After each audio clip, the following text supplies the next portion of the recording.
Good evening and welcome to Team Talk. I'm Keilan Webster. Here's tonight's lineup.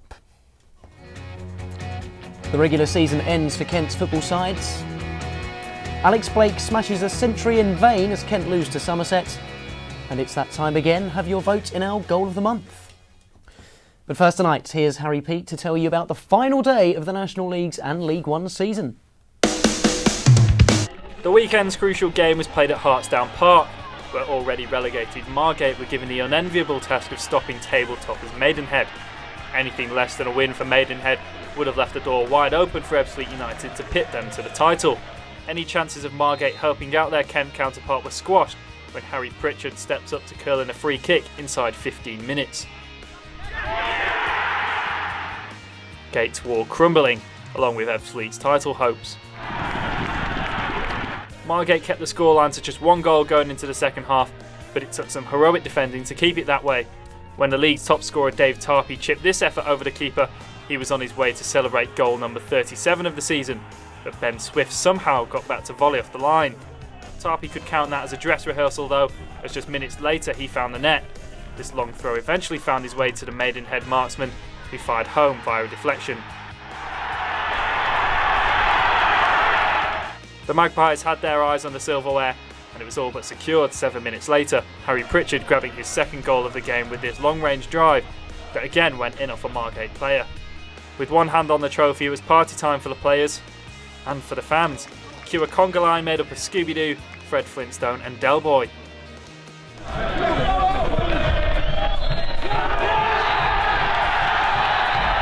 "90 minutes up, 98 points for Maidenhead, meaning Ebbsfleet will once again have to watch on as they go into the playoffs.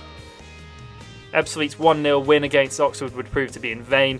Dartford scored a last-minute winner to secure a vital 3 points for their playoff march.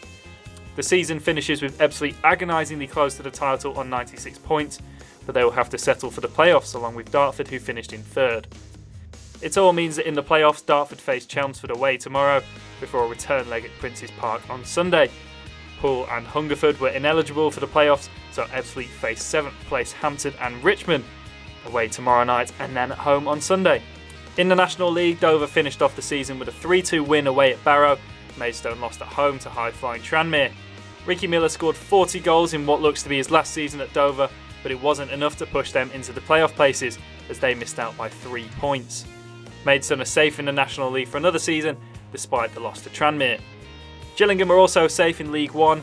The Gills picked up a good time to get their first away clean sheet of the season, drawing 0-0 against Justin Edinburgh's Northampton.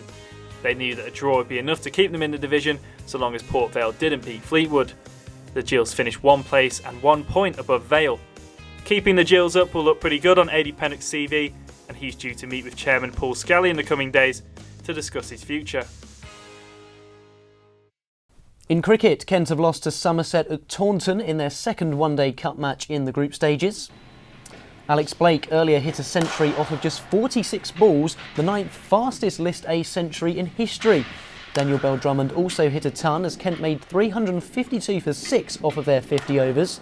In response, Somerset reached the target with 4 wickets to spare as Peter Trigo led the charge with 135. Kent's women's team began their 2017 season yesterday with a 41-run win against Nottinghamshire. Stand-in skipper Alice Davidson-Richards was the standout performer for Kent as she hit her maiden one-day 50 before taking 4 wickets. Captain Tammy Beaumont didn't play because she was on England duty, but when we spoke to her last month, she predicted big things for yesterday's match winner. And if you had to pick one player from Kent's squad that you think is going to have a really good season for you, who would you go for? I think Alice Davidson-Richards. She really took on responsibility in the middle order with the bat last year, played some really crucial innings and also bowled some really important overs with the ball, and I think the added responsibility of being vice-captain will really help her, and she's obviously had a good winter with the England Senior Academy, so hopefully she'll go well for us, but I think it's going to be a real group effort. In hockey, Canterbury's men's team brought the curtain down on the season with a cup final on Saturday. Canterbury took on Reading at Lee Valley as they looked to finish the season on a high, but it was Reading who dominated the match.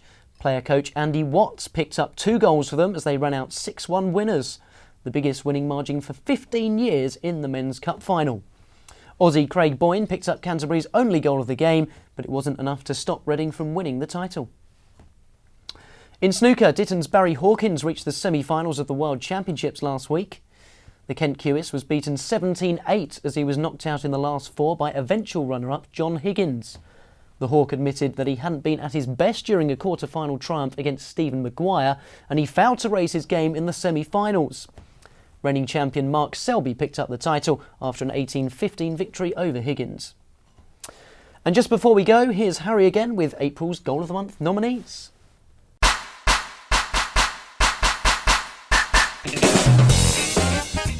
Up first is a goal from the start of the month. In a big game between playoff contenders Hyde and Corinthian Casuals, it took a stunning strike from Casuals forward Jordan Clark to break the deadlock. Corinthian Casuals then went on all the way to the Ryman South playoff final before losing on penalties to Dorking Wanderers at the weekend. Goal B is unfortunately also against the Kent side, but yet you can't help admire this rocket from the left boot of Hemel Hempstead's Tony Diane as they played out a 2-2 draw with Dartford.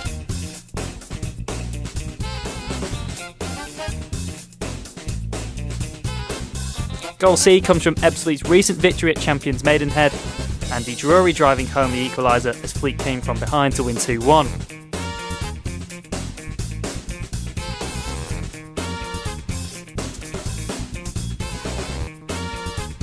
And finally, goal D comes courtesy of Dartford's Luke Wanadio. The flying winger cut inside and unleashed this curled effort to help the Darts pick up 3 points against Eastbourne Borough.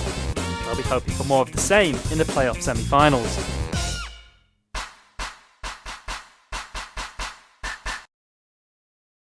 That's all from us this evening. Don't forget to follow us on Twitter, Instagram and Snapchat using the handle KM_Team Talk.